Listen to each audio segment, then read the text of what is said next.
Hello kids! Why does she have 2 cups? I can explain. I love coffee, but technically I don't like the taste of coffee, which is weird. Don't bother asking. So I always have to have a cup of water to get rid of the coffee taste. I know, weird. Don't ask.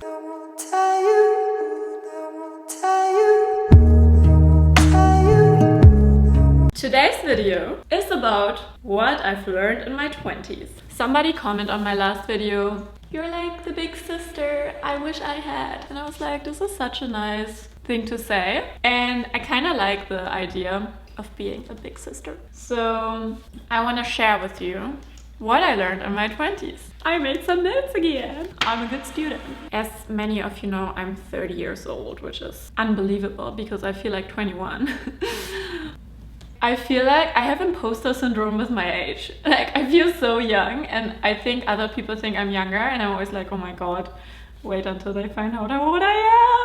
But that's not the point. I'm gonna tell you some life lessons that I learned, and maybe you can use them for you. Maybe not. Do whatever you want with it. First of all, try to experience as many things as possible. Try out as many things as possible. Don't get stuck on one idea as how your life should be. You know, when I was younger, in school actually, in high school, and people asked me, oh my god, what do you want to do? And I was like, oh, I want to be a lawyer. I will study law school and then da-da-da. Then I was in college and I was like, okay, I will become an investment banker. I will work really hardcore for 5 years, and then from the money that I earn, I will do this and that. I was so focused on that idea, and I knew exactly what I wanted. But as you can see, things turn out a little bit different. But that doesn't only go for your 20s. Even when you're older, don't fall for the sunk cost fallacy. Which is, you invested a lot of time in something. Let's say, you know, I studied for 4 years? 3 years. And I could have said, oh my god, I need to stick to finance because I studied such a long time. Or imagine even if you do law and you actually study for like 7 years. And you're like, I have to make a use of it. And no, you don't. It doesn't matter how much time you invest in something. If you want to try something different, then do it. Because otherwise you will just live life according to, I don't know, other people's expectations. There's this stat that lives rent-free in my head. The chance of winning the lottery is 1 in 8 million. The chance to die in a plane crash is 1 in 4 million. But the chance to be born is 1 in 400 trillion or something. It's just so crazy to think about that, you know, in order for you to be born, all your ancestors have had to meet. Like, what are the chances? And then when you watch a video how millions of cells are trying to get into the egg, and the fact that you are the one who won this race, the odds of being alive are literally close to impossible. And that's why, like, when I think about this, I'm always like, you cannot live your life in a way how society expects it, how your parents expect it, how your friends expect it, or how to impress others, you know? So for example, when I finished school, I was like, I'm gonna do a gap year. Well, thank God, because that's when I discovered what I'm doing now. And the gap year turned into, this is my 7th gap year. Make sure to try as many things as possible, and also keep your mind open for other things. Like, for me, I know, you know, with age, I will try so many more things. Yeah, don't get stuck on one idea. Second of all, you think your problems are big, and they're valid. You know, I think problems, like, no matter how big or small, your problems are valid. I remember when I started and I got a bit more successful, and people were like, oh my god, like, your problems are so not valid because you have this and that. And yes, it's true, like, from that perspective, but it's also okay to have silly problems. What I want to tell you, because I remember from my 20s, like, little problems were like a big thing for me, like a fight with a friend, or like a rumor that people were spreading. Like, it was like, this is the end of the world. And I will tell you, everything is figure outable. And I always keep in mind, will this matter in 1 year? And you know, you hear this everywhere. Like, people are like, oh my god, but will it matter in a year? Will it matter in 5 years? But if you actually use it, it's life-changing. Like, I remember when I started and I had like some hate comment. I don't even remember. I don't remember a single hate comment that I ever received. I don't. Like, my brain is trashing these things out. But I remember when I got my first, I was like, oh my is so terrible, da, da, da, da, da. Clearly it doesn't matter anymore. So whenever you think something is really bad, ask yourself, will it matter in a few years? There are also real crises. And you know, you can either get traumatized from a crisis, which I think happens to most people, but a lot of people also grow from crisis. Of course, it's easier said than done. But if you can, always try to use the growth mindset. Like, if you have a tragedy in your life, don't get lost in sorrow. Of course, it's okay. Like, your feelings are valid and you should feel it in all its intensity. But after a while, try to make effort to move on. And whenever you can, use the growth mindset. Because everything is figure outable. As long as you're healthy, everything is kind of secondary. And I really learned this when one of my best friends from LA got leukemia. I mean, he got diagnosed with leukemia like shortly after we stayed with him for a month. And that was so surreal because we're so young that we don't think this can happen to us, but anything can happen. Yeah, like sometimes I think about my problems and I'm like, oh my god, this is so stupid, because there are real problems out there. Always try to keep the perspective. Whatever you do, always give your best. You know, I see so many young people who feel entitled to this or that, or they're like, no, I'm like too good, I don't want to do this, la di la di la. And people see what I've built in my life, but they have not seen me wiping floors, cleaning toilets. I wipe the floors and clean the toilets at a clothing store or at a hotel. Whenever you do mundane tasks, make sure you do them as good as you can.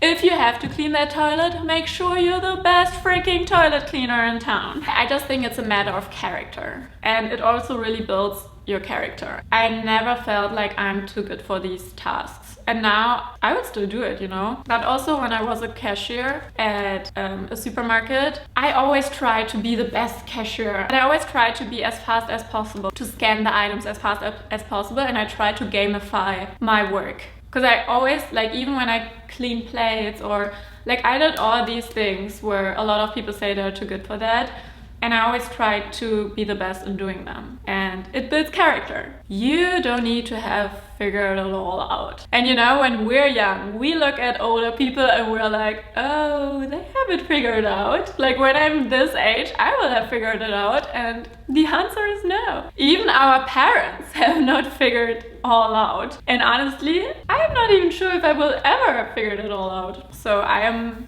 30 and I still don't know like where my life is gonna go, where I'm gonna live, and all these things. And I see a lot of young people stressing about, oh my god, I need to have a house, I need to have this and that, and I need to have a partner, and I need to invest, da da da da da. And honestly, maybe you should invest, but you should not like force things. You know, sometimes things happen later than it would happen to the average. And my belief is that everything happens in perfect timing. And if I look back at 30 years, I can tell you everything happened in perfect timing. So yeah, don't stress. Don't think about the future. All we have is now. You know, it's so funny. Like, if you think about it, literally all we have is now. And we think that the future is a place and that time like stretches, but it's just an illusion, because the only thing is right now. This is so mind-blowing. I think I don't explain it well, but if you get it, crazy, right? In times of crisis, let's say heartbreak, or you feel like a failure, or I don't know, books, podcasts, audiobooks. The solution to everything is out there. And even though everything has to be figured out on your own, like it doesn't matter if I tell you or some podcast tells you, you have to learn it on your own. But this input is so inspiring, and honestly, I don't know what my life would be without books. Like, this sounds so dramatic, but they literally made me so much happier, better. It's like living, like imagine you can have a mentor from like the smartest people in the world. Would you say no to that? Of course you wouldn't. We all would love to have the smartest people in the world around us. But guess what? That's literally what books are. Invest in experiences. You know, I think our world is pretty materialistic, and I'm sure that, you know, I'm part of the problem. But that's why it's so important for me to emphasize, forget all the like fancy bags and fancy homes, la-di-la-di-da. I think the best thing you can do is to invest in experiences. take that trip with your friend.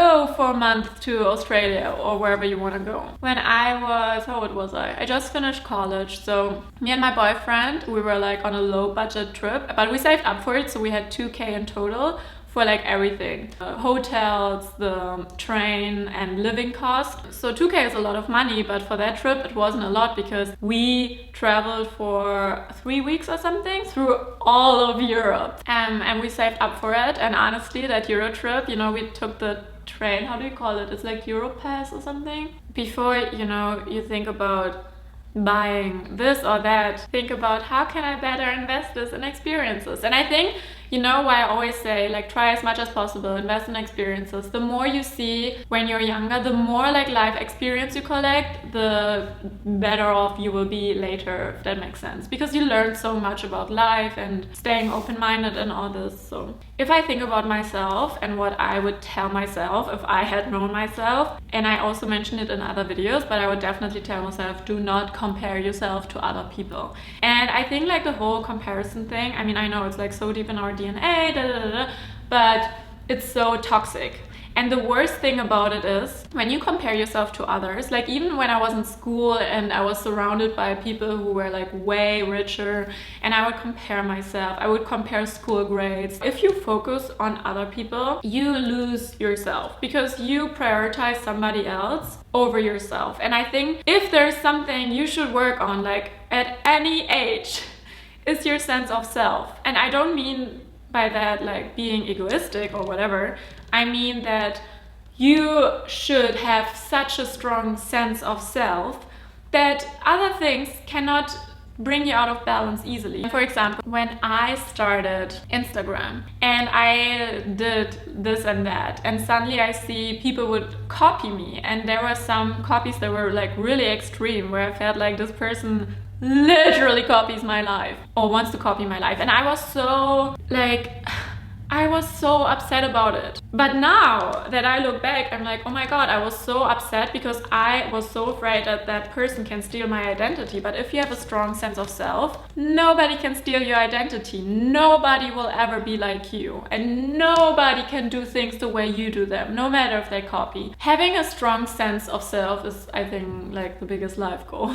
And honestly, the stronger your sense of self is, the less you rely on the opinions of others. So yeah, guys, that's like something we're gonna work together on this, because I'm still working on it. I've worked on it and my sense of self got so much stronger, and I can really tell what it does to my confidence. Like, invest in sunscreen. Like, this is an annoying tip. But when I think about my younger self, I went to the tanning bed. Ew, I would get so burned. I would get so burned in the sun. Like once I got so burned that my entire face had like little bubbles, and I literally looked like I had a fire accident. And I went to the doctor, he gave me like a very strong cream, and thank God my skin recovered. But the skin never forgets. You know, if I could go back, that's definitely something I would change. And you might wonder, where were the parents? And honestly, I fought with my mom over this, because she was like, you have to put sunscreen on, you have to put sunscreen on. But as a rebellious teenager, I was like, no, I want to be tan.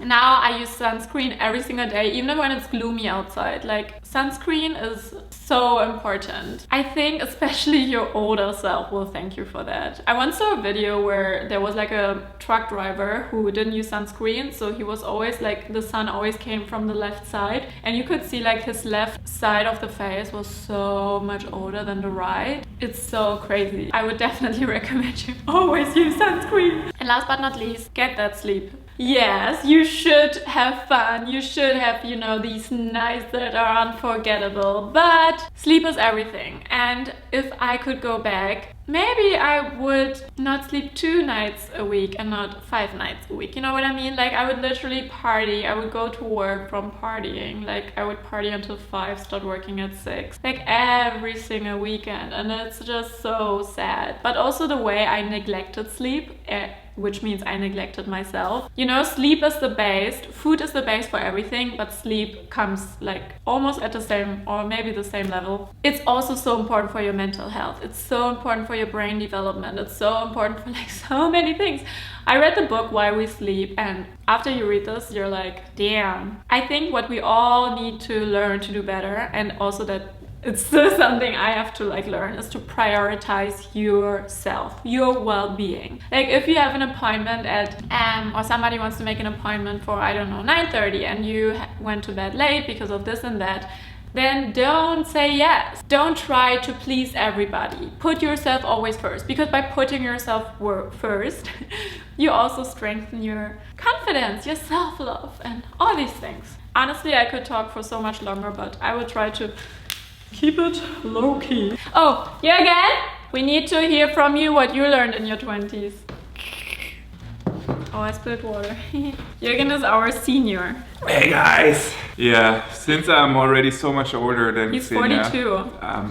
What? No, he's 32. So one big mistake that I made when I was like even before my 20s was I thought that I'm invincible against the sun. And I already said that. Oh, so sunscreen is your learning already. But think about like when we met, what would you tell your younger self? I would tell, run. Don't do this mistake. You're such a liar. No, of course, it was never a mistake. But maybe that, like, be patient, things will work out. Don't overthink, especially, like, you can't look into someone else's head, and most of the time, things are not as bad as you think they are. I love when people say don't overthink, as if it's something like, oh, thank you for telling me. Now my life is so much better. You know? You're welcome. I hope that was helpful. Yeah, Jürgen, you're from a wise man. So helpful. Alright guys, see you. Bye. Girl, I feel this magic.